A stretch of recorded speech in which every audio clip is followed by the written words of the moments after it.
¿no? Pancreatitis. Si fuera, por ejemplo, el epigastrio, que no sea gastritis, ¿qué otra cosa podría ser? Infarto de la cara posterior.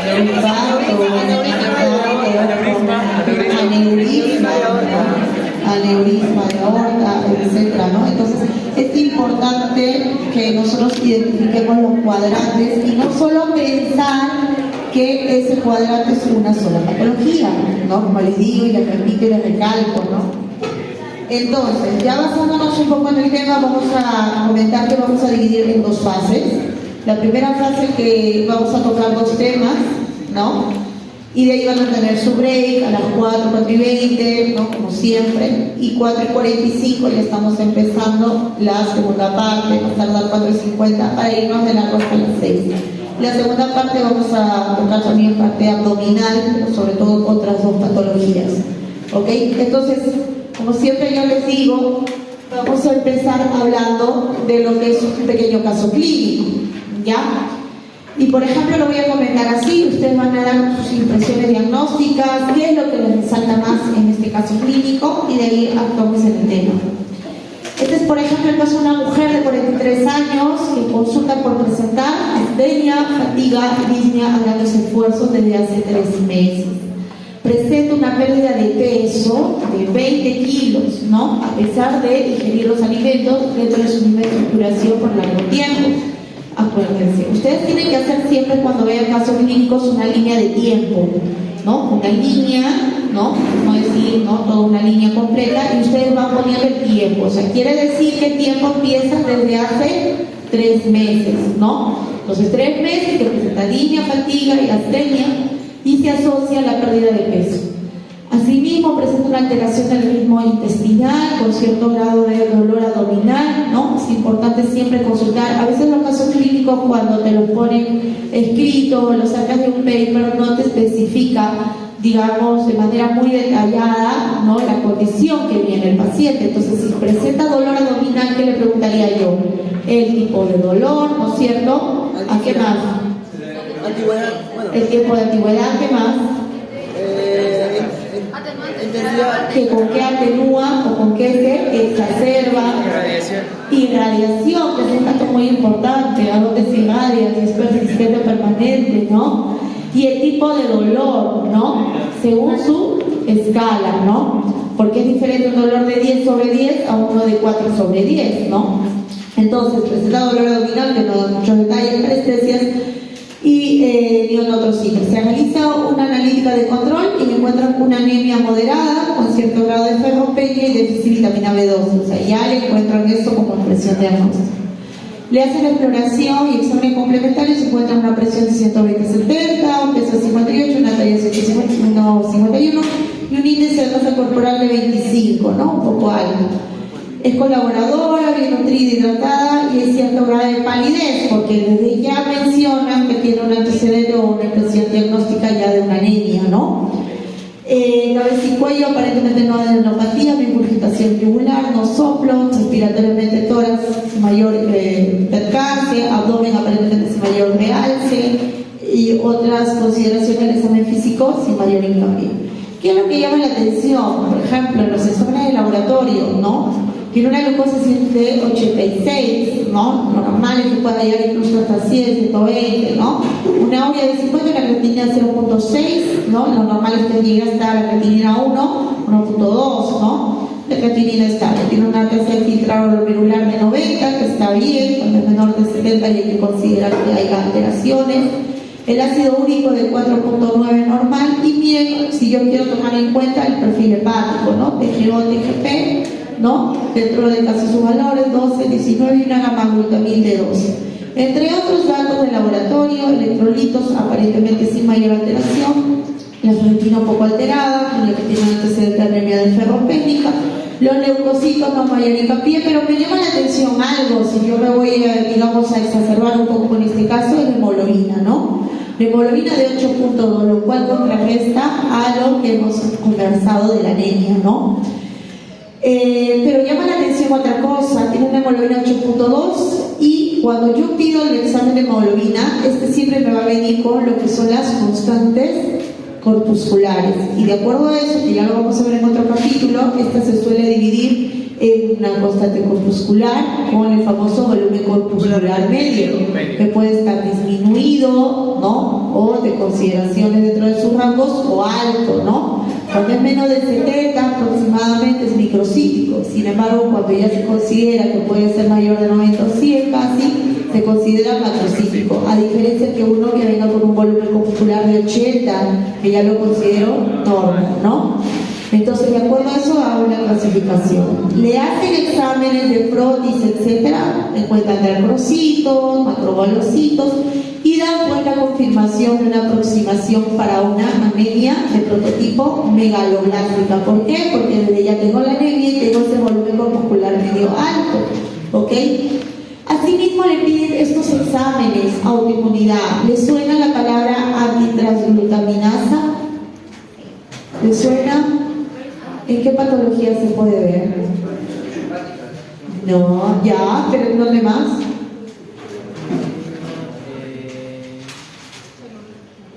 Está en su capítulo. Tanto que me han pedido su libro.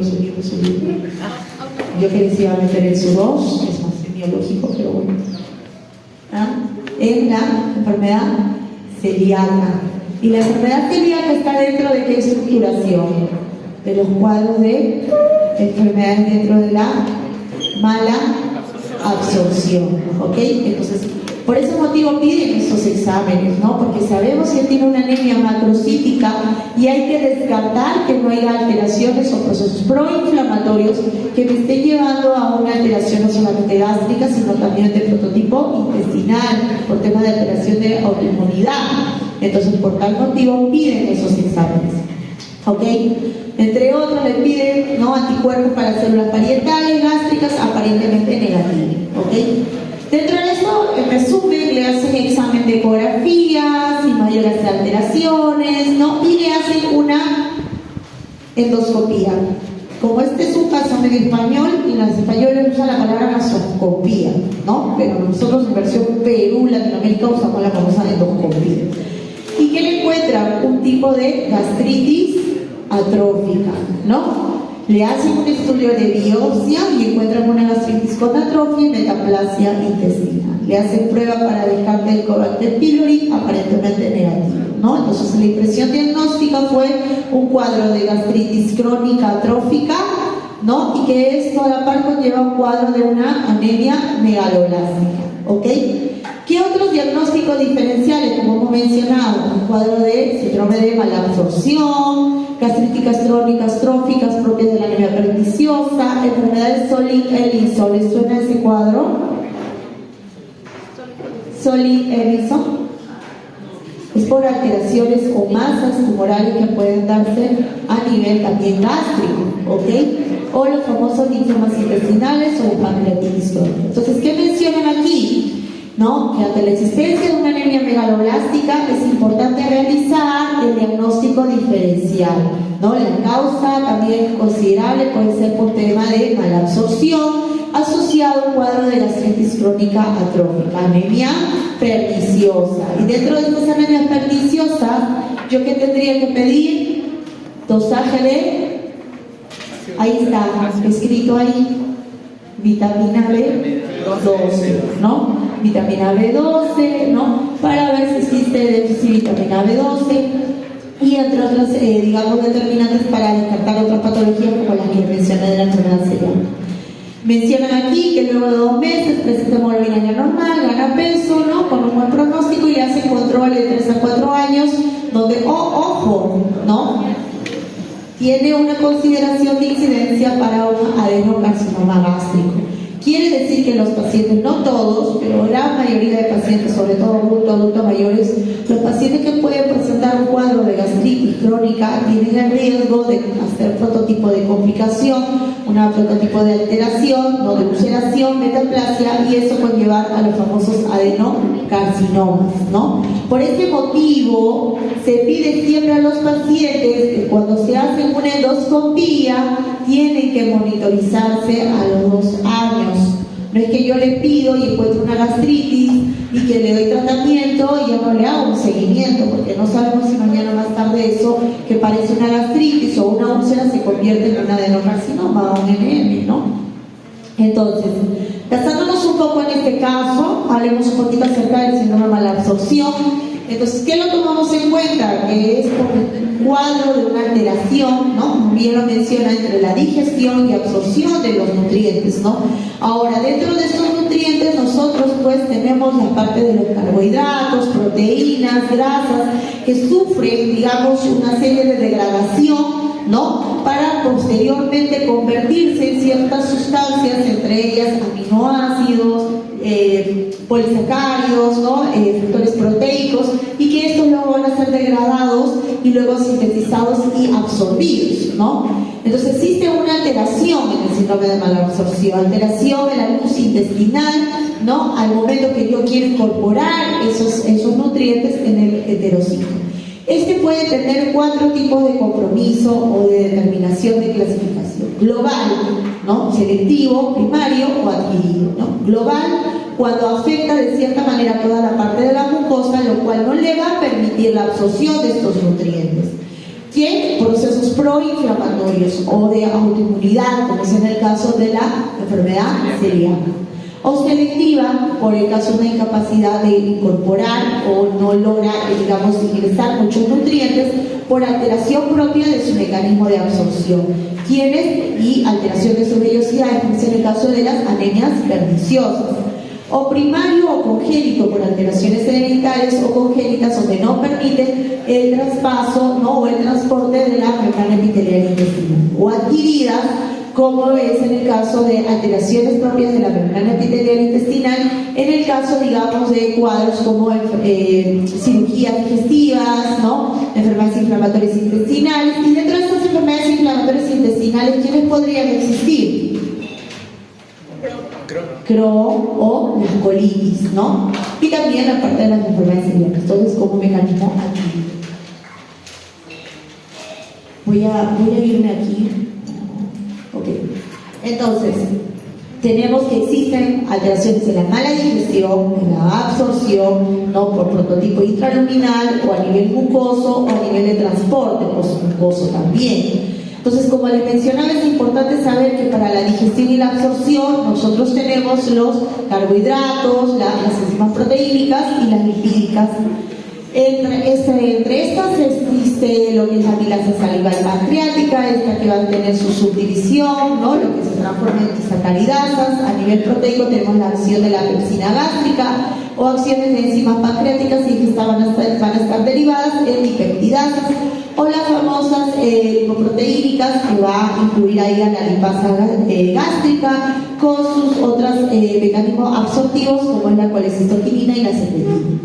Entonces, dentro de esta absorción de grasa hay que saber que existen los lípidos, y estos lípidos van a sufrir un mecanismo de doble degradación, y esta posteriormente va a formar mecanismos liposolubles para luego considerar prototipo de absorción. Pero cuando existe una alteración o un daño en este mecanismo de absorción, ¿cómo se va a manifestar esta alteración de absorción de grasas? ¿A través de qué síntomas? ¿Qué síntomas me puede dar una alteración en la absorción de grasas?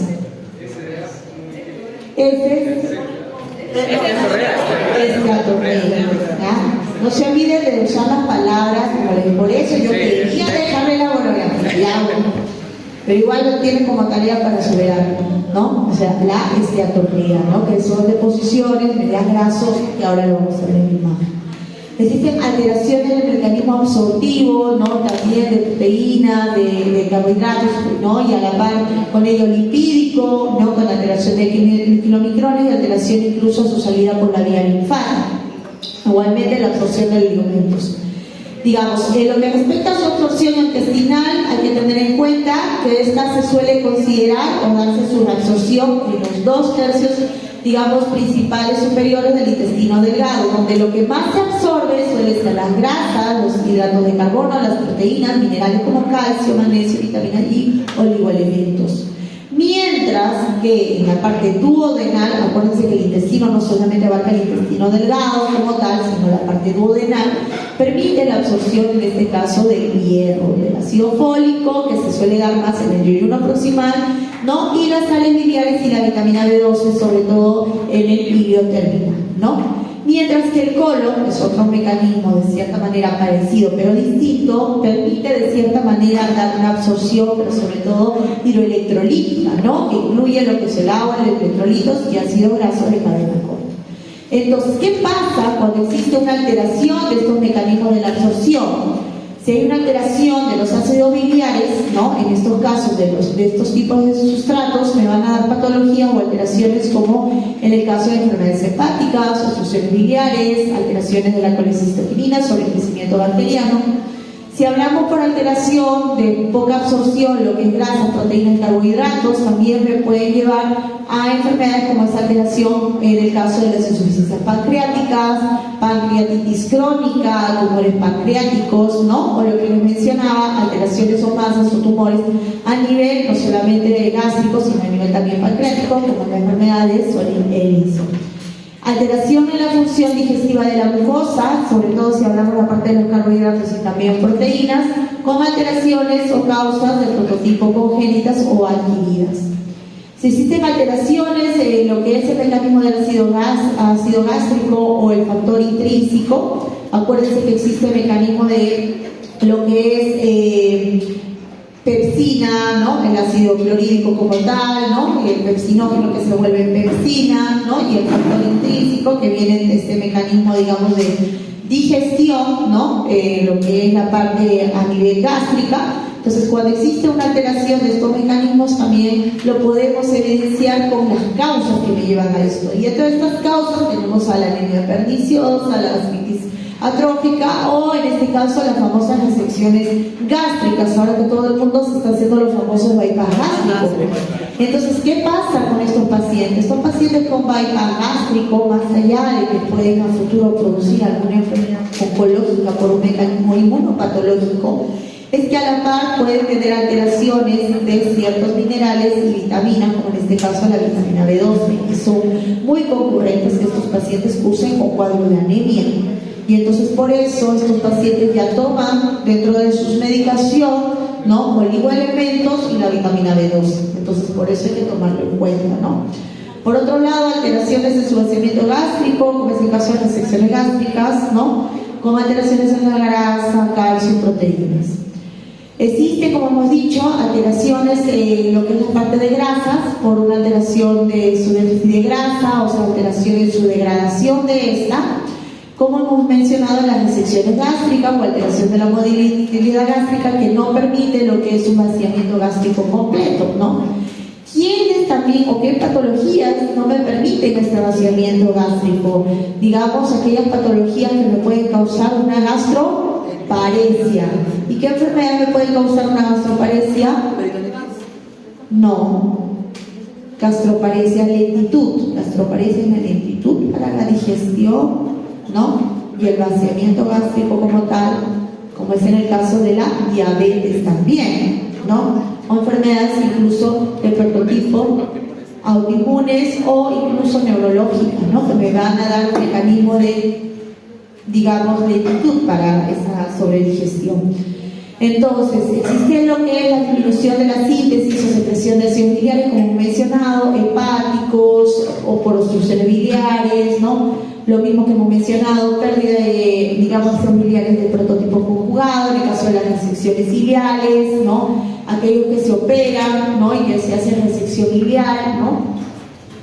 O alteración en su mecanismo por pH, como hemos mencionado en el caso del síndrome de enfermedad por ELISO, ¿no? Disminución de la absorción en el caso de la mucosa, ¿no? Como es en el caso por alteraciones de mecanismos proinflamatorios, digamos en la enfermedad celíaca, ¿no? En el cual hay una alteración en la superficie de la mucosa con alteración incluso de sus vellosidades y de la parte de los enterocitos. Hay alteración también de lo que es la parte proteica, ¿no? Lo que es la hidrólisis proteica intraluminal, ¿no? En el cual puede existir o se da cuando hay una resección gástrica o las famosas gastrectomías parciales o totales, en el cual debido a este mecanismo hay una disminución de su pepsina gástrica, ¿no? O es en el caso también de las insuficiencias pancreáticas o enfermedades congénitas. Alteración por las partes peptídicas o los oligopéptidos o los aminoácidos que me pueden causar alteración en la reducción, alteración en la absorción intestinal, ¿no? O es en el caso de las enfermedades como mencionado celíacas o el síndrome de intestino corto, ¿no?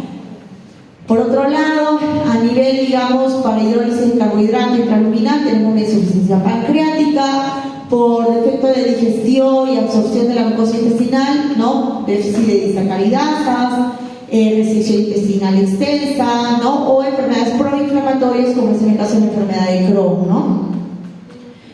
Malabsorción en vitaminas liposolubles, ¿no? Que me pueden causar alteración de absorción, en este caso de la vitamina B12, ¿no? Y que de cierta manera puede dar un compromiso en el cual se puede evidenciar a través de una endoscopía con un prototipo de gastritis muy parecido al caso clínico que hemos visto, y en este caso puede existir también alteraciones por mecanismo autoinmune, ¿no? Malabsorción de ácido fólico, alteración de la mucosa del intestino delgado, sobre todo de tipo proximal, y en quién lo puedo ver también enfermedades celíacas, tropical, alcoholismo, entre otros, ¿no? Y de vitaminas, como es en el caso de ácido córnico, complejo de vitamina B, en el caso de otras enfermedades por malabsorción intestinal, alcoholismo crónico, etcétera, ¿no? Entonces, hay que saber que tenemos pues la parte de los ácidos grasos, ¿no? Las proteínas, ¿no? Y en este caso las amilasas, y que todo empieza desde los triglicéridos, que estos luego se degradan en lipasas, forman, digamos, los ácidos grasos libres, los monogliceratos, y que estos van hacia la luz intestinal y van a formar lo que es la famosa micela, y que esta después, digamos, va a sobretransformarse, ¿no? En kilomicrones en conjunto con otras sustancias, en este caso vitaminas, ¿no? En la misma degradación de los triglicéridos, y que luego pasan a la circulación sistémica. Al igual que las proteínas, que estas se van a sobredegradar a través de proteasas, van a digamos, también degradarse en péptidos, ¿no? Aminoácidos tripéptidos, y que estos también logran pasar al torrente sanguíneo, ¿no? Y absorberse en los capilares. Y al igual que, digamos, los carbohidratos, ¿no? Que van a sobreestructurarse en amilasas, luego se van a convertir en oligosacáridos y disacáridos, y luego monómeros de azúcar para luego, digamos, ir hacia la parte de la circulación sistémica, ¿no? Entonces, ¿qué patologías me pueden llevar a esta alteración de la malabsorción? Por ejemplo, si yo tengo una mala absorción de grasa, ¿qué me va a dar? La famosa esteatorrea, ¿no? Entonces, ¿qué tendrían que ustedes preguntarle al paciente? Si es que viene el paciente que tiene un tiempo de enfermedad de 2 meses, que viene por deposiciones semilíquidas, ¿no? Y, digamos, distensión abdominal, ¿no? No le voy a decir, señor, hágase una vez la prueba de heces, ¿no? Primero, antes que se haga una prueba de heces, yo le tengo que preguntar semiológicamente al paciente. ¿Usted cursa con distensión abdominal? ¿Usted tiene antecedente de alguna patología ya gástrica de fondo, ¿no? ¿Alguna enfermedad oncológica de fondo? Enfermedades hereditarias familiares, es importante, mamá y papá sano o no, ¿no? Diabético o no, diabético o alguna otra patología que tenga de fondo, o enfermedades de autoinmunidad. Todo eso tengo que preguntar. Y luego le pregunto la frecuencia de las deposiciones. ¿Sus deposiciones son todo el día, no? ¿Son solamente en la mañana, no? ¿O es, digamos, un día sí, un día no? La deposición es cuánto es, la cantidad es importante, ¿no? Es deposiciones que son semilíquidas, o son líquidas, o son duras. Y si son líquidas o semilíquidas, ¿cuánto es la cantidad? ¿Es una taza? ¿Es media taza? ¿Es una botella completa?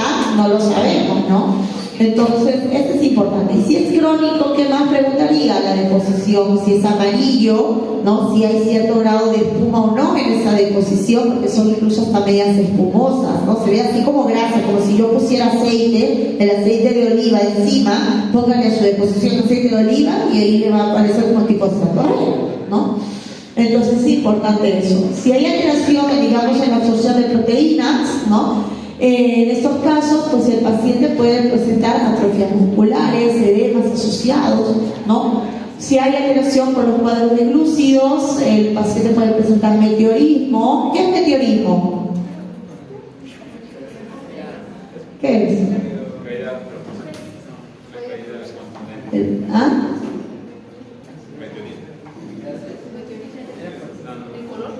el paciente pues presenta distensión abdominal y los vellos hidroaéreos pueden estar aumentados, ¿no? Entonces, y el paciente presenta distensión, ¿no? En el caso de alteración por absorción de hierro, pues ya sabemos que el paciente puede presentar una anemia ferropénica. Pero ojo, no quiere decir que todo paciente con anemia es una anemia ferropénica, ¿no? Yo tengo que evidenciar que la anemia ferropénica, yo me estoy yendo por el marco un poquito, pero se caracteriza por otro tipo de anemias porque tiene aparte otros síntomas y otros signos específicos, ¿no? Ya lo vamos a ver en el capítulo de marco. Si hay alteración, digamos, por malabsorción de vitamina B12 o ácido fólico, que puede presentar el paciente una anemia megaloblástica, que lo hemos mencionado, ¿no? Puede haber glositis también, ¿no? Si hay alteración de calcio, el paciente puede presentar tetania, somalacia. En el caso de déficit vitamínico, el paciente puede presentar seroftalmio o hiperkeratosis. ¿Qué es seroftalmia?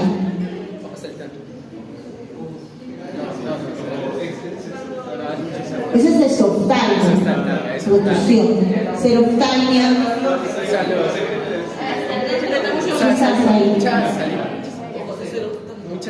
Yo mismo no seco. Muy bien. Un punto más para decirle al alumno. Ya.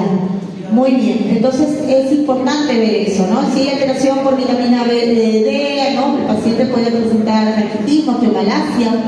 Vitamina K, que son algunos tratamientos endocrinos, diástasis hemorrágica, ¿no? Entonces el paciente puede venirme con, digamos, lesiones o con lo que decimos nosotros los hematomas, ¿no es cierto? Entonces yo puedo presentar y pensar que por un hematoma puede haber mecanismos de alteración, si bien es cierto, de la coagulación, pero también puede existir por una alteración de la vitamina K, ¿no? Y si hay alteración de otro prototipo de vitaminas, como es el caso de vitamina B1 y B6, el paciente puede presentar una neuropatía periférica. Por otro lado, si no hay absorción, digamos, de ciertos electrolitos, pues voy a tener alteraciones hidroelectrolíticas como la hipocalemia, ¿no? Hipomanesemia, entre otros. Entonces, ¿qué enfermedades me pueden llevar estas alteraciones de malabsorción? ¿No? Enfermedad celíaca, enfermedad de Crohn, crecimiento bacteriano, ¿no? Enfermedades intestinales como la tuberculosis, cuadros de síndrome de intestino corto, pancreáticas, como hemos mencionado, como la pancreatitis crónica y fibrosis quística, ¿no? Gástricas, gastritis atróficas, cirugías gástricas o hepáticas, ¿no? Hepatopatías, cirrosis o sistémicas también, ¿no? Incluso endocrinas. Entonces, ¿qué es característico? Lo que en la imagen, ¿no? El paciente con cuadro de síndrome de malabsorción, no se olviden, presenta diarrea de manera intermitente, pérdida de peso y distensión abdominal. Entonces le va a decir el paciente: doctora, tengo más o menos 2 meses en el cual sufro de deposiciones líquidas, ¿no? Y que a veces se me sobredistiende el estómago y siento que he perdido de peso más o menos más de 4 o 5 kilos, digamos, en un mes, ¿no? Pero es una deposición de cierta manera intermitente por un periodo de tiempo largo, ¿no? Entonces yo ahí es donde tengo que preguntarle cómo es su deposición. ¿Es una deposición oscura? ¿Es una deposición, digamos, negra? ¿Es una deposición amarilla? Y si hay o no grasa en las heces, ¿no? Entonces, eso es importante para yo poder determinar una alteración de malabsorción. Ver la cantidad y el volumen, si es pastoso, si es grasoso o incluso espumoso, porque es muy característica que estas sobrefloten, ¿no? Y estos pacientes cursan con cuadros de distensión abdominal y cierto grado de flatulencia. Entonces, en caso, por ejemplo, de malabsorción por carbohidratos, el paciente puede presentar de igual manera pérdida de peso, la diarrea, de cierta manera, a diferencia por, digamos, contenido grasoso, puede ser un poquito más acuosa, ¿no? E incluso más explosiva, ¿no? Incluso media sobreácida, en el sentido de que es un poquito más líquida. Puede haber cierto grado de meteorismo, borborismo y distensión abdominal, ¿no? Si en el caso fuera por una malabsorción de proteínas, el paciente de igual manera es muy parecido, pérdida de peso, pero a diferencia de las otras dos que hacen deposiciones, algunas más acuosas y otras más de contenido grasoso, suele presentar pérdida de masa muscular, ¿no? E incluso cuando uno le hace pedido de analítica puede haber hipoalbuminemia. Entonces yo le pido en el perfil hepático, ¿no? Todo su perfil hepático, y en el perfil hepático les va a salir el dosaje de la albúmina, y esta se va a encontrar baja. ¿Cuándo se caracteriza que es baja? Cuando es menor de 2, ¿no? 1.5, menos de 2, ya se considera que el paciente puede presentar una hipoalbuminemia. O el paciente puede estar cursando con deposiciones intermitentes, ¿no? Distensión de cierta manera abdominal, pero también puede presentar edema, y como les dije en un inicio, hace ya un par de semanas, todo edema no solamente es cardiogénico. Miren que existe edema por causa, digamos, proteica, por alteración de su absorción, ¿no? Puede presentar también alteración de osteoporosis, o pacientes que presentan cuadros de hipopituitarismo, ¿no? Pues amenorrea, hipotensión y insuficiencia suprarrenal. Entonces, yo que le pregunto al paciente si es que yo quiero pensar en una enfermedad celíaca, que es muy característico en países como en Europa, si es que hay alteraciones de cofactor genético, ¿no? O si familiares ya tienen el cuadro de esta enfermedad celíaca. Preguntar también al paciente si no ha tenido alguna operación quirúrgica, ¿no? Porque si es un paciente que me viene con deposiciones de manera intercurrente, pero hace medio año ha sido operado de colon, o hace medio año ha sido operado de yeyuno, o hace medio año ha sido operado del estómago, entonces ya existe una explicación. Pacientes oncológicos que hayan recibido radioterapia también tienen tendencia de riesgo a cuadros de enfermedad malabsortiva, ¿no? Diabéticos, como hemos dicho, con las gastroparesias, epidemiológicos también, ¿no? Giardiasis, entre otros hábitos tóxicos, sobre todo la ingesta de alcohol, ¿no? Importante ver en los pacientes, digamos, que tienen alteraciones incluso de prototipo dietética, que me puede llevar a estos mecanismos de alteración de la absorción, ¿no? También es importante, neuropatías diabéticas, enfermedades hepáticas como tal, entre otros. Aquí, por ejemplo, esto lo saqué en su propio libro, ¿no? De 56 años, presenta, miren qué importante, cuando ustedes vean un caso clínico, todos los casos pueden ser parecidos, pero siempre hay algo que cambia un diagnóstico de otro, ¿ok? Entonces, por ejemplo, 56 años, con aumento de frecuencia, ¿no? E intensidad, ¿no? Y un dolor centroabdominal y epigástrico, ¿no? Con un tiempo de enfermedad de hace 2 años, o sea, hace 2 años que de manera intercurrente presenta un cuadro de dolor abdominal. Dice que dura aparentemente pocas horas, ¿no? Pero últimamente ya se está exacerbando. Asimismo refiere pérdida de peso, pero no ha tenido fiebres ni otros síntomas. Y hace 2 meses, o sea, la patología es hace 2 años, y hace 2 meses presenta aumento de frecuencia de las deposiciones, incluso más voluminosas, costosas y un color claro, con cierto sobrenadante, ¿no? Entonces ya cuando nos dice sobrenadante, probablemente ahí sea un cuadro, digamos, esteatogeico, ¿no? Entre sus antecedentes, consumo de alcohol y tabaco, que es lo que hemos estado comentando, ¿no? Sufre una hipotensión, le dan medicamentos, y el examen físico no encuentran otros dos significativos: la distensión con ruidos hidroaéreos que aparentemente están conservados, el abdomen normal, laboratorio aparentemente bien, y una glicemia dentro de sus rangos, al igual que lo demás. Entonces, menciona aquí que es un padecimiento crónico, porque estamos hablando que el tipo de enfermedad inicia desde hace 2 años, ¿no? Pero que ha sido progresivo, ¿no? Que hay alteraciones en el tránsito intestinal, porque presentan, como hemos mencionado, alteración y aumento de la frecuencia de esas deposiciones en el último tiempo, en los últimos, digamos, en los últimos 2 meses, ¿no? Entonces, dado que el dolor no siempre es un síntoma habitual, porque si se dan cuenta, ya hemos mencionado más lo de la pérdida de peso, la distensión abdominal y lo de las deposiciones, ¿no? Esta puede relacionarse o no, digamos, a los prototipos de antecedentes, y dentro de estas consideraciones, por la deposición, ¿no? Con ese sobrenadante, mencionan que el diagnóstico más probable sea un tema de esteatorrea, o sea, dentro de las consideraciones de impresión. ¿Y qué causas me pueden llevar a la esteatorrea? O sea, ¿qué enfermedades me pueden llevar a la esteatorrea? Dentro de ellas menciona que puede ser un cuadro de pancreatitis crónica. O sea, quiere decir que no solamente existe la pancreatitis aguda, sino la pancreatitis crónica, ¿no? Entonces, es importante que si yo estoy considerando dentro de las impresiones diagnósticas de dicha pancreatitis, tengo que pedirle también la glicemia basal, ¿no? ver si hay, como por eso le ha pedido la glucosa, ¿no? Entonces, de cierta manera, tiene una glicemia que está al límite, ¿no? Hiperglicemia, ¿no? En un paciente que no es diabético, ya 120, 125 ya es al límite un poco alto, ¿no? Entonces, hay que considerarlo, ¿no? Ver el compromiso y se pide ciertos exámenes, ¿no? Estudio imagenológico, estudio probablemente endoscópico, para descartar que no haya otro tipo de alteraciones, ¿no? Entonces, ¿qué otras pruebas pueden ser características o útiles para los cuadros o enfermedades, digamos, de malabsorción? Entre estos mencionan una prueba muy interesante que es la de Van de Kamer, ¿no? La Van de Kamer, donde cual lo que hace es recolectar las heces por un periodo de tiempo de 72 horas, mientras que el paciente va consumiendo una concentración de grasa, ¿no? Y que de cierta manera, si esta excreción logra superar 6 gramos al día de esta grasa, se le considera anormal o positivo a la prueba.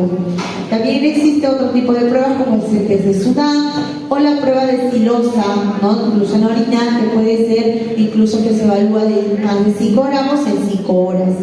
Otros que lo consideran también dentro de sus valores de estudio, que es, digamos, exámenes como hacer el elastasa fecal, ¿no? Si yo quiero determinar como otras patologías una insuficiencia pancreática, prueba de aliento si quiero determinar que hay una asociación con un helicobacter pylori, estudio imagenológico o incluso endoscopías, ¿no? Entonces, yo quiero valorar, por ejemplo, alteración de malabsorción de grasa, puedo tener esta prueba de Van de Kamer. Si quiero valorar alteración de malabsorción de carbohidratos, puedo tener una prueba, que es el caso de hidrógeno, ¿no? Si quiero valorar la mucosa intestinal, la prueba de cecilosa, sobre crecimiento bacteriano, hay una prueba también de H2, ¿no? Que lo hacen en aire expirado, tras la administración de glucosa, etcétera, ¿no? Pancreático, puedo dar la prueba de quimiotripsina en las heces, ¿no? Y malabsorción de vitamina B12, también en nuestro caso la prueba de Chile. Entonces yo determino la grasa en heces y de acuerdo a eso veo qué impresiones diagnósticas pueden asociarse. Por ejemplo, si quiero determinar una enfermedad pancreática, desde ya le tengo que hacer una ecografía, una tomografía, ¿no? O otro tipo de exámenes como la prueba de secretina. Si quiero determinar un prototipo de enfermedad sobre crecimiento bacteriano, puedo hacer el tema del cultivo. Si quiero determinar, digamos, otras enfermedades asociadas, ¿no? Puedo hacer la prueba de silosa, ¿no? Y ver alteraciones, digamos, de la mucosa, ¿no? Por propia de la enfermedad, realizando biopsias, ¿no? Entonces, dentro de este enfoque, yo tengo que ver el síndrome malabsortivo, si existen también mecanismos o fármacos que me puedan llevar a estos cuadros de alteración de malabsorción, ¿no? Como es en el caso de los AINES también, o la colchicina. Enfermedades pancreáticas, alcohol, tabaco, ¿no? Diarrea, esteatorrea, dolor abdominal crónico, fibrosis quística, pancreatitis a repetición, y le hago el examen de elastasa fecal, ¿no? Y otros estudios imagenológicos. Sospecha de sobrecrecimiento bacteriano, la prueba de aliento, ¿no? O incluso la prueba de silosa. Alteración por alguna enteropatía, si estoy pensando en una enfermedad inflamatoria intestinal, ¿no? O enfermedad celíaca, ¿no? También de cierta manera tengo que tomar estudio biópsico, ¿no? O digamos técnicas de imágenes como es el estudio, digamos, de heteroresonancia o tomografías o las famosas colonoscopías. O sea, quiere decir que las colonoscopías no solamente me va a determinar un cáncer, como también lo tienen metido los internos, ¿no? Colonoscopía, cáncer, no necesariamente eso, sino me puede verificar algún foco proinflamatorio, ¿no? Que pueda estar presentando el paciente y lo tengo que determinar o confirmar con un estudio biópsico, ¿no? De igual manera, ¿no? Lo que hemos mencionado, prefuncionales, elastasa, de silosa, de lactosa, radiológico, tomografía, resonancias y estudios endoscópicos, como es en el caso de la endoscopía, la colonoscopía, o ahora último que se está usando también para evaluar, digamos, alguna alteración del tracto gastrointestinal, las cápsulas endoscópicas, ¿no?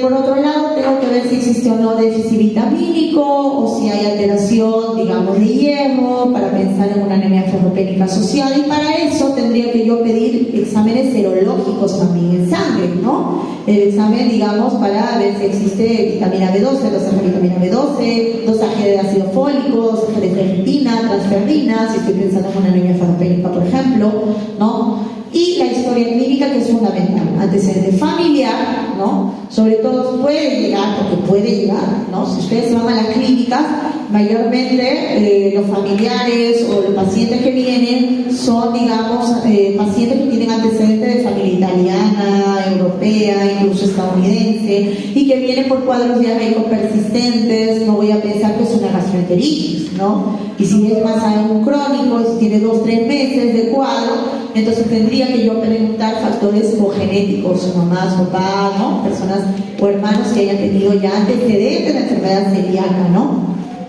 Operaciones, como les hemos dicho, en los últimos 6 meses o en los últimos par de años, que hayan sido, digamos, gastrectomías, ¿no? O obstructivas intestinales que me hayan llevado a una resección quirúrgica, ¿no? O pacientes que presenten cuadros de inmunodeficiencias, HIV, ¿no? O viajes, entre otros.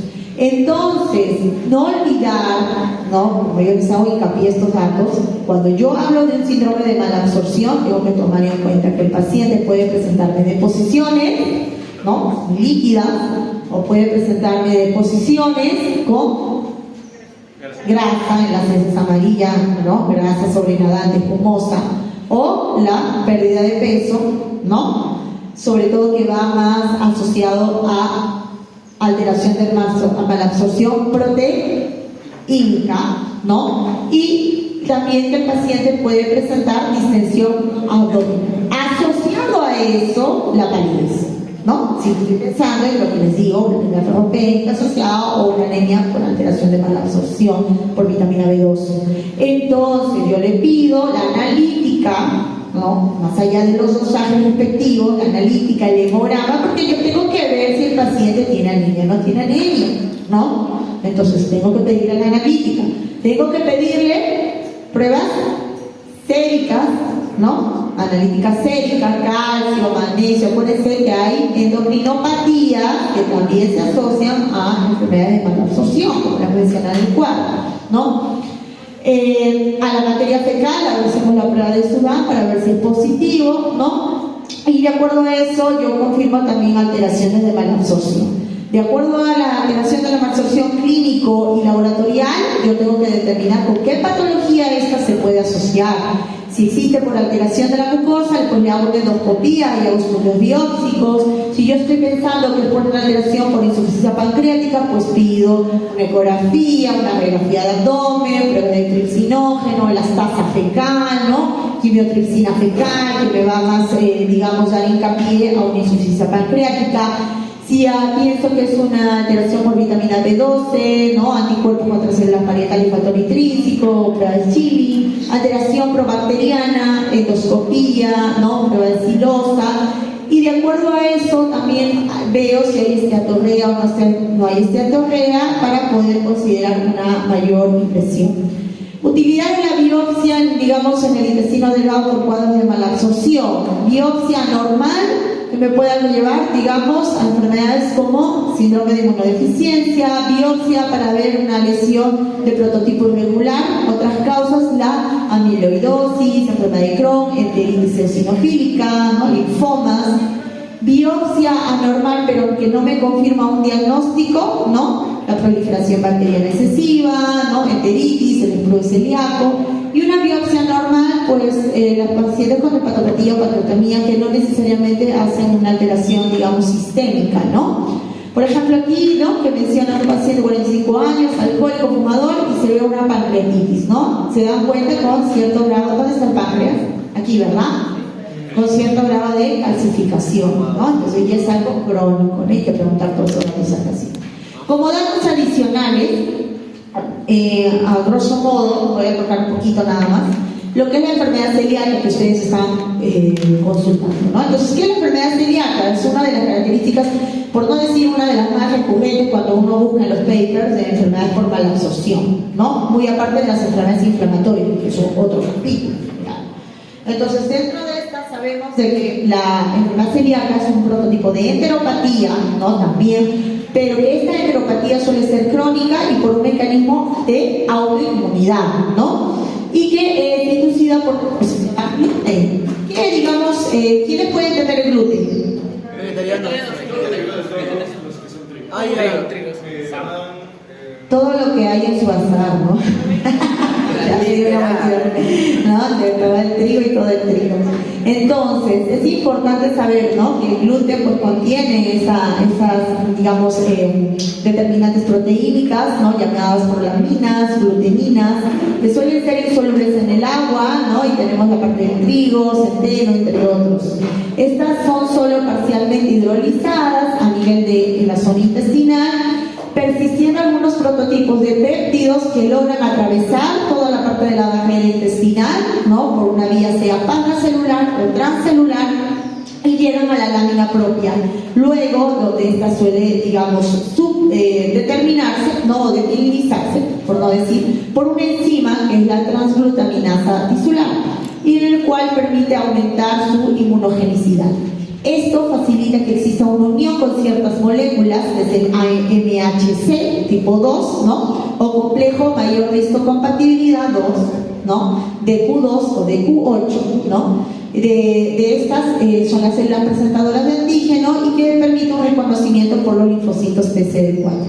Existe a la par una respuesta adaptativa de la lámina propia, ¿no?, con un mecanismo innato a nivel intraepitelial con activación y proliferación de ciertos linfocitos, y que a la par estos linfocitos suelen ser de tipo citotóxicos, ¿no?, y que de cierta manera se producen y se activan con estos enterocitos y dan un mecanismo proinflamatorio, ¿no? Entonces, miren lo que vemos aquí, tenemos ese famoso trigo, ¿no?, el trigo, la cebada, el centeno, ¿no? Y entonces esos mecanismos existen, esta alteración en su absorción, ¿no? En su absorción por estos mecanismos de alteración ya intestinal proinflamatorios donde no le permiten, y a la par conlleva a estas alteraciones. Entonces, ¿qué grupos de riesgos y enfermedades pueden estar asociados como mecanismos para una enfermedad celíaca?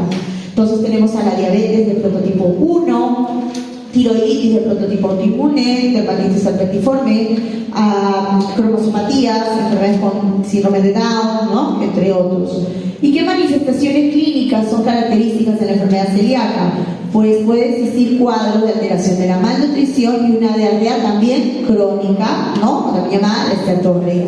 Síntomas digestivos que pueden presentarme, pues dentro de estos son muy parecidos, si se dan cuenta, al intestino irritable, que lo vamos a tocar ahorita, donde puede haber, al igual que otras patologías de mala absorción, diarrea, distensión abdominal, ¿no? Pero sin embargo, a diferencia del intestino irritable, que sí cursa con cuadros de constipación. Este no, este más diarrea, ¿ok? Entonces, por eso les digo, siempre cuando vean un caso clínico va a parecerse muchos casos se pueden parecer, pero siempre hay algo que cambia. Exacto, y eso es lo que ustedes tienen que aprender. Okay. Manifestaciones extraintestinales que se pueden asociar a esta enfermedad celíaca: la anemia ferroténica, el hipoesplenismo, osteoporosis, artralgias, artritis. Por eso se caracteriza que, o se condicionan que son enfermedades inmunopatogénicas, ¿no? Marcadores serológicos que me pueden llevar a una enfermedad celíaca. Entre ellos puedo tomar hincapié a tomar anticuerpos, entre ellos los anticuerpos antigliadina o los anticuerpos antiendomicio, ¿no?, cuando hemos visto en la primera diapositiva de enfermedad celíaca, ¿no? Y otros tipos de anticuerpos, el anticuerpo antitransglutaminasa tisular, ¿ok? Como yo a la par que hago estos anticuerpos me pueden salir positivos, yo tengo que hacer siempre una biopsia. Y dentro de estas consideraciones, la biopsia más recurrente es a nivel duodenal, donde puedo ver alteración de sus pliegues, con las medias cuarteadas y un patrón en tipo mosaico. Y actualmente, 2023, existe un prototipo de clasificación que lo toman mucho en hincapié, que es la clasificación de Marsh, que no les va a entrar como pregunta de aquí, pero es importante que lo sepan. O sea, yo les voy a siempre poner alguna que otra, algo adicional 2023-2024, porque ustedes tienen que, digamos, tener en cuenta estos datos, ¿no?, para cuando hagan sus prácticas. Entonces, dentro de esta clasificación de Marsh histológica mencionan que hay diferentes tipos, del 0 hasta el 3, y este se subdivide. Entonces, ¿qué dato importante hay que tomar en cuenta? La alteración histológica. Dentro de esta alteración histológica, si se dan cuenta, lo que más llama la atención es la linfocitosis intraepitelial que pueda presentar el paciente, porque sus arquitecturas, si se dan cuenta, los conservan hasta la fase 3, porque la fase 3 ya hay una atrofia de sus vellosidades, el cual conlleva un mayor mecanismo de malabsorción. Entonces, ya si dentro de la clasificación de esa enfermedad celíaca tiene un MASH de tipo 3, entonces el riesgo de enfermedad celíaca y de mayor alteración malabsortiva es mucho más, ¿no? Entonces, yo tengo que...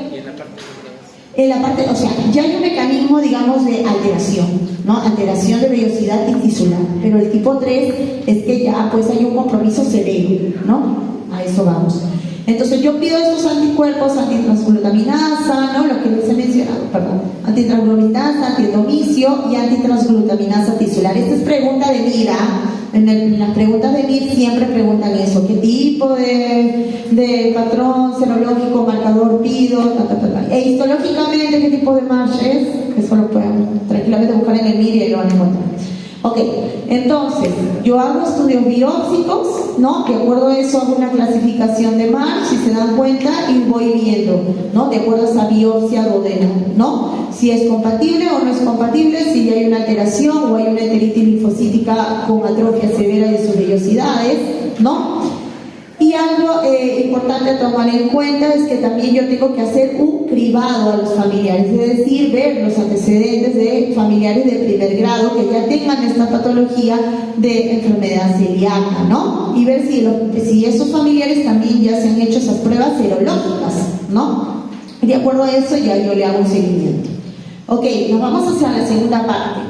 Este es el caso de una mujer, ya va para ahí alguno de los chicos que puedan responder, 26 años con antecedente de un parto por cesárea, hace 3 años, con grado de depresión postparto, que toma ansiolíticos, ¿no? Y acude a la consulta porque tiene un tiempo de evolución de 3 años, con cierto grado de dolor abdominal, que se asocia con periodos de diarrea, deposiciones, meteorismo, distensión abdominal, ¿no? Con cierto grado de deposiciones continuas y algunas veces con estreñimiento, ¿no?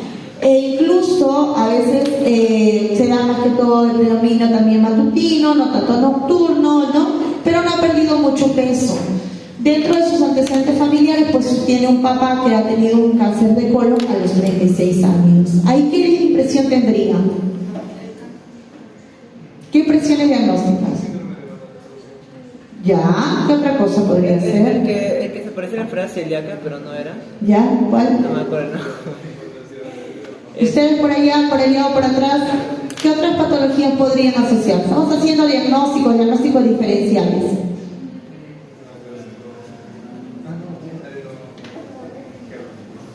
Hemos hablado de la malabsorción. ¿Qué otras patologías podrían asociarse con una diarrea más que todo crónica? ¿No? Que viene con deposiciones líquidas, pero también con periodos de estreñimiento. Enfermedad de Edison. Ya, de preferenciales, ¿qué otra cosa? Preferenciales, ¿qué otra cosa podría ser? Ya, enfermedad inflamatoria, intestinal, ¿qué más? Ya, ok, seguimos. A la exploración física por medicamentos, ya. Intestino irritable, ¿por qué? Por los medicamentos. ¿Y qué otra cosa adicional? Los familiares, ¿ya qué más? Y hay un dato ahí adicional pequeñito que ahorita cuando veamos el tema ustedes ya lo van a entender como lo estás entendiendo tú, como te digo. El caso clínico todos pueden ser parecidos, pero siempre va a haber algo que lo va, y ahorita lo vemos. Entonces, ya estás por ahí, ¿no? Entonces, no presenta, es delgado, no hay endinopatías, ¿no? Aparentemente la auscultación, tanto todo bien, abdomen, no hay alteraciones, no se palpan masas, etcétera, ¿no? Le hacen analítica, aparentemente, sin mayor alteración, amilasa 94, colesterol si lo tiene alto. ¿Alguien se ha fijado ese colesterol? Nadie ha dicho, no, ¿para qué mirar eso? Todavía no estamos en el laboratorio, ¿no? Pero es importante tomar en cuenta, ¿no? Miren, colesterol 231, ¿no? Eso es algo, ¿no? Pero es un paciente que tiene ahí un cierto grado de hipercolesterolemia. Entonces, por otro lado, la hemoglobina, no me voy a ir a hincapié a otros datos, hemoglobina de 14, se mantiene una buena hemoglobina, ¿no? Tiene un BCG de 15, ¿no? Anticuerpos celíacos negativos, con propulsivo parasitoides negativo, tiroideos, exámenes tiroideos. ¿Le dirían ustedes a estos pacientes análisis para cuadros de tiroides? ¿Por qué creen que le hayan pedido hormonas tiroideas al paciente? Por el parto puede ser, tal vez que haya afectado. Ya, ¿qué otra cosa? Tiroides. ¿La diarrea? Pacientes con enfermedades de tiroides también. Estamos viendo pues, enfermedades endocrinológicas que me pueden llevar a enfermedades de deposición diarreica, ¿no? Entonces, proteína C reactiva, que es un reactante inflamatorio, aparentemente negativo. Y le piden la carbonectina, que hemos avanzado para ver alteraciones de malabsorción, aparentemente negativo. Por antecedentes familiares, deciden realizarle, por no decir una colonoscopía. ¿Por qué le pedirían una colonoscopía a los familiares? Por antecedentes familiares. Por la sospecha de que también podría ser un cáncer, ¿no? Ya tiene el antecedente familiar del papá, entonces, y fue normal tomando igual biopsia de colon derecho, donde no mostraron alteraciones. Ay, perdón. Entonces, inicialmente la paciente fue tratada con loperamida para controlar la diarrea, ¿no? Con este tipo de medicación y espamolipio para controlar cierto grado de dolor, ¿no? Entonces, con este tratamiento inicial la paciente es capaz de controlar la diarrea y el dolor abdominal, pero en la consulta de revisión a los 3 meses refiere episodios de distensión abdominal con flatulencia intensa que la limita de cierta manera a realizar sus actividades normalmente. Le repiten todo y aparentemente normal, ¿no? La calpronectina fecal detectable, lo cual considera la impresión diagnóstica de síndrome de intestino irritable. ¿Y por qué, doctora? ¿Qué más adicional podría ser a lo que está mencionando la paciente? Porque la paciente, si se dan cuenta, ya lo que llama la atención. Si bien es cierto, es una paciente que cursa con meteorismo, diarrea, distensión abdominal, tiene periodos de estreñimiento. Y eso es muy característico en los pacientes con cuadros de intestino irritable. ¿Ok? Entonces, ¿no? La paciente cursa una dieta, ¿no? Sin embargo, de cierta manera, con restricción de alimentos que favorezcan la producción de gas, ¿no? Le restringe, ¿cierto? Y añade los famosos probióticos, ¿no? Donde de cierta manera hay mejoría. Esto lo saqué de un paper, ¿no? Por eso lo he tenido que reunir así, porque es un paper bien largo, pero si gustan, ya me avisan y se los paso.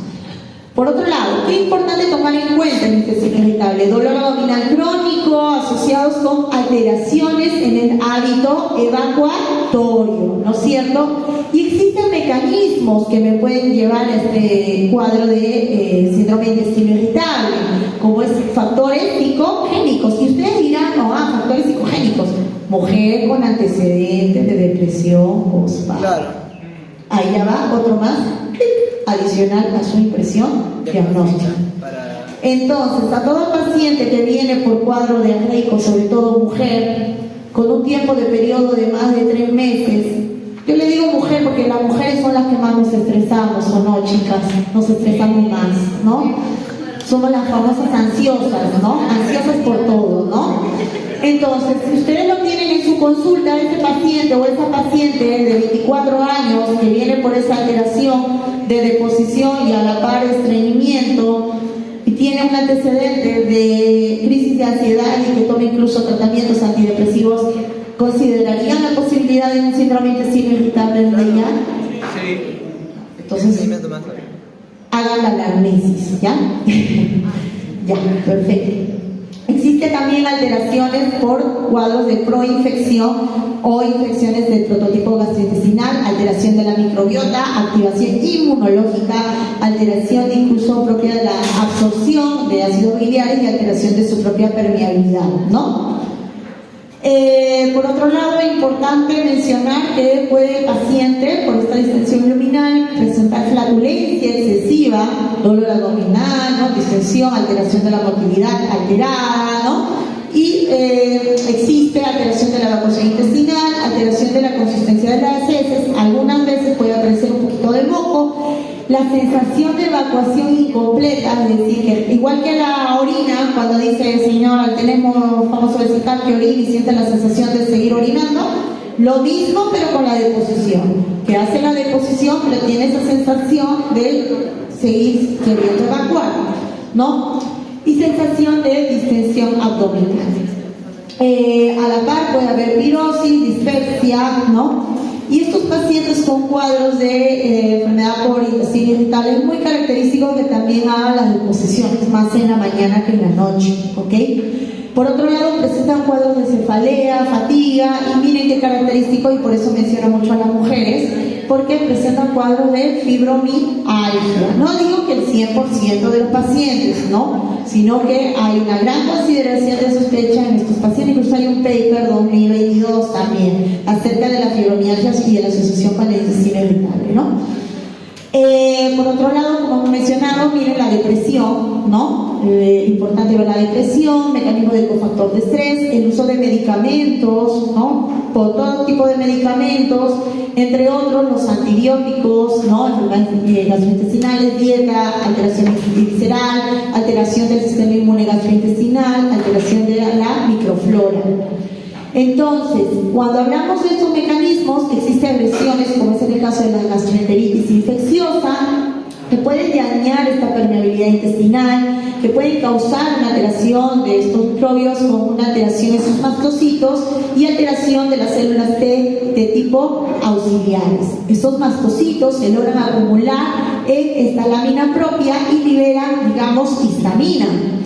Existen las proteasas y receptores de mecanismos de la histamina, lo cual a la par lleva una señalización química a través de estos correceptores, llevando una excitación neuronal a una contractibilidad, lo cual me provoca desde ya el dolor abdominal, ¿no? Alteración de su reflejo intestinal abdominal, del mismo tránsito intestinal alterado, y que se da como un mecanismo de reflejo, por no decir un mecanismo proactivo, para lo que es la diarrea y el estreñimiento. Entonces existen estos mecanismos proactivadores, proinflamatorios, con activaciones de interleuquinas, de mecanismos de células T reguladoras, células T auxiliares y activaciones de la serotonina. Las citocinas y las quimiosinas se liberan a la circulación, ¿no? Provocando síntomas de prototipo extraintestinal, ¿no? Existen criterios para poder determinar un síndrome, digamos, de intestino irritable, ¿ok? Dentro de estos criterios se les consideran los criterios de Roma, ¿no? Entonces, ¿qué mencionan ahí? Digamos que dentro de estos criterios de Roma, también a la par existe una escala, que la vamos a mencionar ahorita, que es la escala de Bristol. Entonces, el dolor abdominal puede ser recurrente al menos un día por un mes en los últimos 3 meses, y que de cierta manera puede lograr mejorar con la defecación, o sea, quiere decir, al momento de realizar la defecación mejora esta sobredistensión, este dolor abdominal en sí, ¿no? Puede existir el cambio de la frecuencia evacuatoria que hemos mencionado, y la consistencia de las heces, que pueden, digamos, mencionar que pueden ser líquidas, incluso algunas pueden ser de prototipos sólidas, ¿no? Estos criterios tienen que cumplirse en los últimos 3 meses, ¿no? Y los síntomas haber comenzado desde ya 6 meses antes del diagnóstico. 6 más 3, 9. Entonces estamos hablando casi un año, ¿no? Entonces yo tengo que preguntarle al paciente desde cuándo empiezan los síntomas. Si el paciente me dice, yo tengo un dolor abdominal, señor, ¿desde cuándo? En la consulta. No, lo tengo desde hace 3 meses. Señor, ¿hace 3 meses usted tenía dolor abdominal? Sí, pero ¿qué más se le asoció? Distensión, se me hinchaba la barriga. ¿Hace cuánto tiempo se le hinchaba la barriga? Ah, hace 5 meses. Ya cambia mi impresión diagnóstica, ya cambia mi tiempo de enfermedad. Entonces yo tengo que consultar de manera detallada el tiempo de enfermedad, ¿ok? Entonces, por otro lado, ¿no? Hay que ver, digamos, ¿no? La recomendación de Roma aconseja que los subtipos de síndrome de intestino irritable se vea de acuerdo a la consistencia de las deposiciones, de acuerdo a la escala de Bristol, que la vamos a mencionar. Más del 25% de las disposiciones, ¿no?, va a corresponder al tipo 1 y al tipo 2, ¿no?, con cierto grado de predominio y constipación.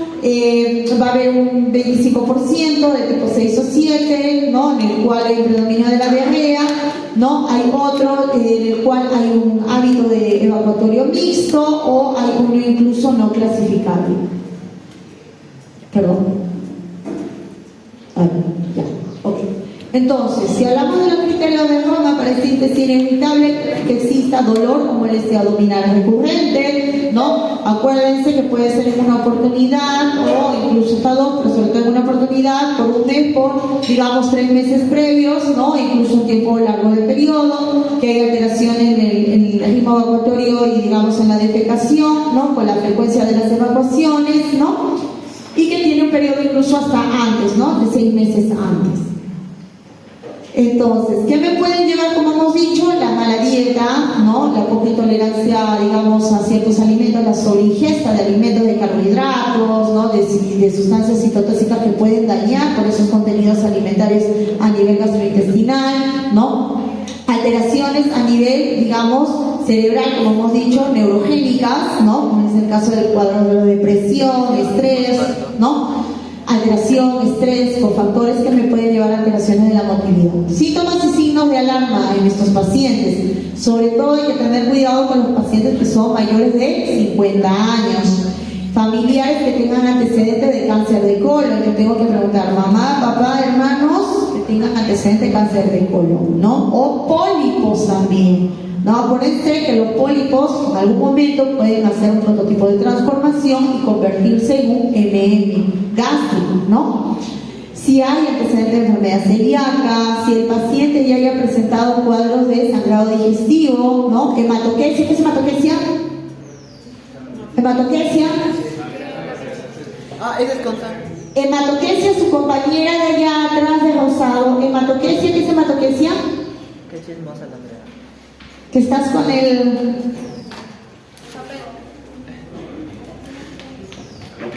Hematoquesia. ¿Qué es hematoquesia? Acá ven, escuchan los de atrás, a los de atrás, los de adelante 20, los de atrás tienen que escucharme todos, ¿ya? Porque al final, cuando esto les pregunte en el internado y no sepan, los van a retirar. Eso es visible, pues. Como ya lo he hecho esta semana. Ya. No, sangre visible. ¿Qué es hematoquesia?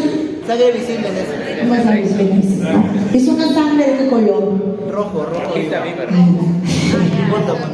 Oye, si decías verde o negro, ya. Hay que ver que el paciente no presente fiebre o no presente cuadros de... Ahora, si todos despertaron atrás, ya no.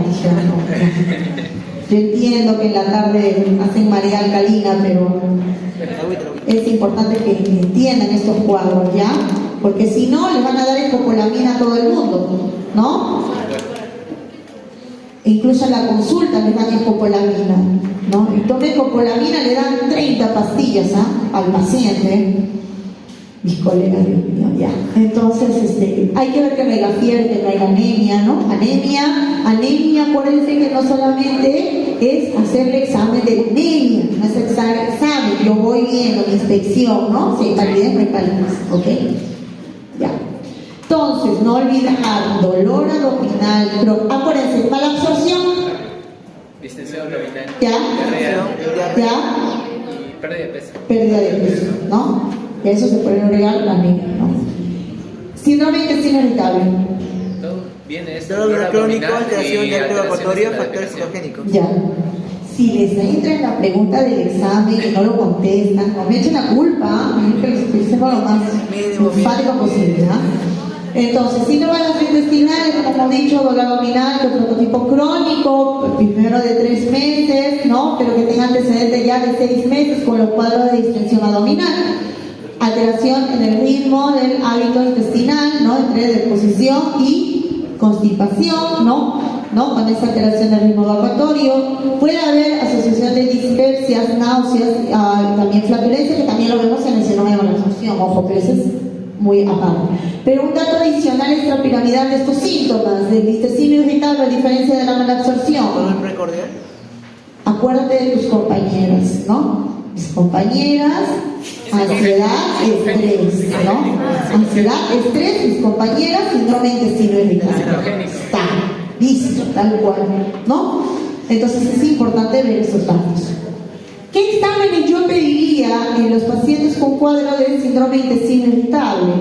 Lo mismo. Más allá de la analítica, más allá de todo para descartar enfermedades de malabsorción, ¿no? El examen de heces, ¿no? El examen de heces, que si bien es cierto, le puedo hacer a la casa, todo lo que les he mencionado para, digamos, descartar malabsorción, también tendría que pedir examen de heces para ver si existe o no reacción inflamatoria en heces, porque no sabemos si existe un mecanismo infeccioso o sobrearteriano asociado. Examen parasitológico en heces, o sea, no porque haga la deposición en líquida o hay alteración del ritmo vacatorio, necesariamente yo voy a pensar que por una enfermedad inflamatoria intestinal o porque es un síndrome de intestino irritable o por una mala absorción, ¿no? O sea, si bien es cierto, da una llevadera a una confirmación diagnóstica por un periodo largo de tiempo, hay que también consultar en el paciente de dónde viene, ¿no? En dónde ha estado, ¿no? Digamos con quién se asocia, ¿no? Si tiene animales en casa o no, ¿no? Hay que ver si no, a través de los exámenes de parasitonesis, ¿no? La calprotectina que hemos mencionado, y hacerle también estudios de colonoscopía para descartar patologías o lesiones, digamos, de deposiciones, ¿no? Deposición, alteración del vacatorio por deposiciones por masas o tumores, ¿no? Diagnóstico diferencial del intestino irritable, los pacientes con adenocarcinoma de colon, ¿no? Las enfermedades inflamatorias intestinales como el Crohn y la colitis, no es un tema hoy día para tocar, enfermedades celíacas, enfermedades de oclusión o enfermedades diverticulares de colon, que también pueden llevar un cuadro parecido al síndrome de intestino irritable, ¿no? Pero que llama la atención que en estos pacientes por cuadro de enfermedad diverticular, cuando le pido tal vez sea una placa de abdomen desde ya, ¿no? O le hago una endoscopía, pues puedo evidenciar esos divertículos, ¿no? Que el paciente lo presente en megacolon o vólvulo, ¿no? Etc. Tratamientos que yo puedo dar en sí, desde ya los antidepresivos, ¿no? Y también dar, digamos, tratamientos probióticos para mejorar la flora, ¿no? Probióticos, ¿no? Entre otros. Hay que mejorar la dieta, el estilo de vida de la paciente, ¿no? Pasar por, digamos, manejo de terapia psicológica, en el caso sobre todo de que tengan un proceso de depresión, y el tratamiento como tal, ¿no? Otros datos adicionales, por ejemplo, ya con esto, ¿qué hora es? ¿Nuestro delegado? Ya, con esto vamos sobre el texto. Y de ahí viene la segunda parte y listo, ¿ya? Paciente de 55 años, miren, comenzó hace 6 meses con episodio de diarrea y periodo de constipación. Diarrea, constipación. Durante los episodios de diarrea manifestaba malestar abdominal difuso, ¿no? Con leve mejoría, ahí viene la mejoría al evacuar. Ya les está diciendo, ¿no? Ya, entonces. Eso, estado general bueno, examen físico, abdomen un poco timpánico, ¿no? Con distensión leve, ya la palpación profunda despertaba, ¿no? Leve molestia en el marco colónico, ¿no? No se dejaron otras alteraciones, analítica normal. Entonces, es importante siempre preguntar antecedentes familiares, desde ya, ¿no? De enfermedad de colon, si el dolor se modifica o no con la evacuación, ¿no? Preguntar las deposiciones, ¿no? Ver si, como les digo, el dolor, importante cuando le hago un examen de heces, pedirle siempre la reacción inflamatoria en heces y la sangre oculta en heces. ¿Por qué pediría sangre oculta en heces? Para descartar qué. ¿Ya? Sangre oculta en heces. Tú le has dicho, enfermedad, ¿por qué le pido sangre oculta en heces? ¿Enfermedad celíaca? Lo dijiste ahorita. Ya te olvidaste. Tú has dicho hemorragia digestiva, has dicho. Ya ves, pues, muy bien. Son signos, porque te repetiré, por este grupo son. Por este. Entonces es importante ver eso, ¿no? Entonces, alteración del ritmo vacatorio con alteraciones de periodos de diarrea y constipación, ¿no? Compromiso funcional intestinal, ¿no? Pero después de 50 años hay que descartar patologías orgánicas también, el cáncer, ¿no? Entonces quiere decir que estos pacientes periódicamente yo le tengo que hacer estudios endoscópicos y colonoscópicos, ¿no? Paciente que viene con deposiciones, 75 años, que viene con tiempo de enfermedad de 3 meses, con deposiciones continuas y algunas veces con rasgos sanguinolentos y me dan escopolamina, ¿no? Y va 3 meses con escopolamina, ¿no? Hasta que después viene a la emergencia descompensado, con una presión de una PAM menos de 60, con melena, shock, ¿no? Entonces, es importante, ¿no? Y cuando alguien le dice, y en la consulta, ¿no? Cuando hay reunión clínica, la consulta, lo evalúa y no tiene ni una evaluación de gasto desde hace 3 o 4 años, ¿no? Y cuando decidimos hacerle la interconsulta gastro, sale ahí que tiene un adenocarcinoma, o INM. Entonces, eso es importante, o sea, hay que monitorizar estos prototipos de pacientes, ¿ok? Y, por ejemplo, que me decía en el examen, ¿no? Aparentemente el estudio colonoscópico, ¿no? No impresiona nada, pero un pólipo, ¿no? Miren, de 5 milímetros que mandaron a estudiar, ¿no? En el cual su análisis menos mal salió benigno, ¿no? Porque ha podido haber sido maligno también, ¿no?